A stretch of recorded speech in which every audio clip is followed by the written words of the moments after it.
duhaadhaa jechuudha. Duhaa hoggaa jenne ifa aduu ka ganamaa kana duhaan amma yeruma silaa duhaan salaatamu sanii wajjin wal qabsiifnume. Bismillahirrahmanirrahim jenneetti qaraana. Wadduhaa jechuun guyyaadhaan kakadhe jenne madeebine duru. Duhaan kun edaanuu ifa ganamaa san qofa odoo ta'in guyyaa baana. Maalirraa beeyne dhiiroo? Mee bakka tana mallattoon guyyaa ta'uu nu garsiistu walleeyli jechuu ta'a laalamma. Walleeyli irra dhaabbannee wadduhaan kun guyya baana jechuudha. Wadduhaa jechuun guyyaadhaan kakadhe, walleeyli jechuun halkaniinis kakadhe. Izaa sajaa jechuun yeroo dukkane. Izaa sajaa yeroo tasgabbaayo jechuudha. Halkan kana keessa waa meeqaatiitu cal je'ee jiraata laalamma. Dukkanti waa meeqa cal gooti. Izaa sajaa jechuun yeroo dukkane, dukkanti isaa wal qabdee halkan tasgabbaayo sayyaa. Arma keessa immoo waa hedduu hojjetamuu danda'a. Gaa'ii dukkana kana keessa badiin jirti, toltuunis jirti maasis. Kanuma dukkana kana keessa sodaa rabbiiti, lafaa ka'ee quraana qara'u jira. Kan lafaa ka'ee salaatu jira. Kanuma immoo tana keessa filaana baafatee waan nama haatu jira. Kabadii hojjetu jira. Bakka hin taa'e dhaabbatu jira bakkaagaa. Maa waddaaka rabbuka jechuun rabbiin kee waa sin dhiifne. Nabi Muhammadiin jaaban rabbiin. Wamaa qalaa jechuun waa sin jibbine je. Maal irratti kana jeen dhiiroo? Ergamaan alayhi salaatu wassalaami dhukkubsataniiti Jibriil amma guyyaa 3 moo kanarraa hafee jedhan. Kanammaa Yahudittiin takka dhuftee shayxaanni keeka duratti si dhufu sun si jibbe fakkaatti kam jettee jedhan amma. Durattis yeroo waahiin itti dhuftu ni garti. Shayxaanni keeka dur si bira dhufu sun si dhiise fakkaatti jennaani sababaa sanitti rabbiin intala san kijibsiisuuf. Maa waddaaka rabbuka rabbiin kee waa sin dhiifne wamaa qalaa waa sin jibbine. ولا الآخرة يجون آخراته خير لك الرسيل شالا من الأولى يجون جرو دراتنا الرجي الدنيا تنرى آخرات الرسيل شالا إرجمان أمو الدنيا تنرى توخناني ساخن نمتي نما براتو كل لكن كان نمنجان خانو مكسي ميكمت ربين إساء الرجالة أوماسا هندوغو يجو ورقالا إرجما قدته أقوم إرجمان برات إرجمتوني برات أدوما جرو إرجمتوتا جرو سانون دلي شالي إني nama addunyaa irratti uumame hunda rabbii gaditti bakka makluuqa jiru hunda isaatiitu caale kanuma akkasiiti akhiraatu irratti caalaa jeen imma rabbiini wala sawfa yu'tika rabbuka gana rabbiin keesi kennu taayaa ergama laamattiin tun laamattii khafuu odoon ta'in laama libtidaa ijaniin dubbii gajjabeessuuf dhufti immoo isiin wala sawfa yu'tika jechuun fuundura dhugumatti sii kennu ta'a ربك ربين كيسي خنو تا فترضاني جالت تيسرا وربين سي خنو ربي وان باي خنو في تعالى لما سببا شفاعتتو نموت ميك انتم دري قيامات كيسا ياسو تاما امتا سار اما في تقل اما فان ور جنة سينو امتا ساتي انما علماء صدفان جيبكا يغنى بودر لما صدفا ور جنة سينو امتا نبي محمد يجودا اكنا جيچوري حركي سديتمني percentiin 80 ummata saati jechuudha. Kuni kennaa guddoo fatardaa gana jaalachuu teeysa.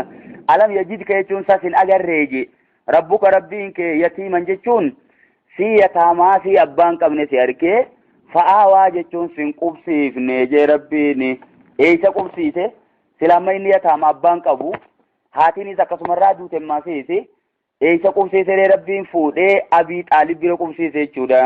dura Abdul Muttalib fudhateewu Abdul Muttalib sanka jirutti guddisee eegana Abii Xaalib fudhate jechuu bakka Abii Xaalib sammoo ilmoo isaa caalaa baay'ee jabeeysa kuni maree godhii rabbii jechuudha barga rabbii waan isaa godhe tanarratti himatu jira wawajadaka jechuun si arkee maasiisi ballan jechuun si humaan beeyne si arkee yookiin si ibdagatee jiru ummata humaan beeyne keessatti jechuudha baalli jechuun الغفلة جان إسدقتشو جتشو وكا شريعاني سبرن جيرتو ونيني وان تكرا بيخي تنكاچيلو هنجيرتو جتشو وكا ووجدك جتشون سياركي ضالا جتشون سيومان بيني سياركي فهدا جتشو ربين سنكاچيل چنه جيما سي إفدقت سياركي دقو سنكي ساربين سنكاچيل چنه غريت لمناتي ووجدك جتشون سياركي ضالا سيومان بيني سياركي فهدا جتشون simbarsiifne jechuu dandeenya maatis